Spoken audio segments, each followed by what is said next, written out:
Attention, cette émission est laissée à la discrétion de l'auditeur. Les propos et les opinions peuvent choquer. Oreilles sensibles s'abstenir. Richard Martineau. Un animateur pas comme les autres. Richard Martineau. Cube Radio. Bonjour, bon vendredi. Oh là là, que l'actualité est lourde et sombre et glauque ces temps-ci. Là, on est rendu au Québec où on tire sur des écoles juives, sur des synagogues. On se demande jusqu'où tout ça va nous mener. Est-ce qu'on peut rire un peu ce matin? Est-ce qu'on peut rire? Il y a quelqu'un qui m'a envoyé un vidéo. En fait, c'est un ancien sketch des Nuls. Vous connaissez les Nuls? C'est un groupe humoristique français, un peu comme les Cyniques, là, comme RBO, etc.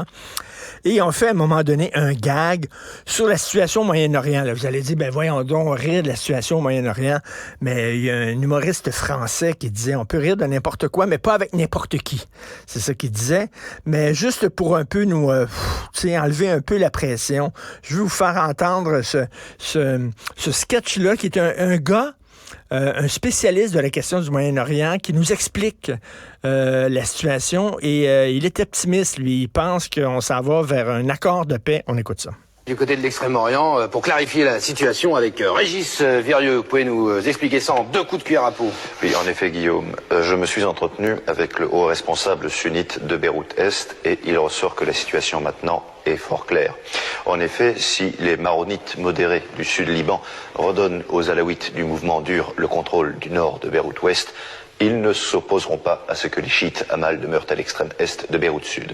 Reste à savoir toutefois ce que les Kurdes du mouvement Kahal feront avec ou sans l'aide des moudjahidines sunnites du clan Afat. Cela dit, si les Tamouls de Palestine restent neutres et surtout si les Askénazes bouddhistes des territoires occupés demeurent divisés, on ne voit vraiment pas comment les calvinistes musulmans du Cheikh Habib pourraient empêcher les intégristes luthériens de l'imam Choubtar d'étouffer dans l'œuf l'intifada des Amish séfarades de la bande sud-est du nord-ouest de la banlieue de Beyrouth Centre, périphérique intérieur compris. Allons-nous vers une solution au conflit? Nous sommes maintenant en droit de l'espérer.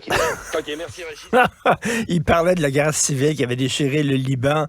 Bien sûr, je sais qu'il y a des gens qui vont dire que c'est de mauvais goût, mais c'est...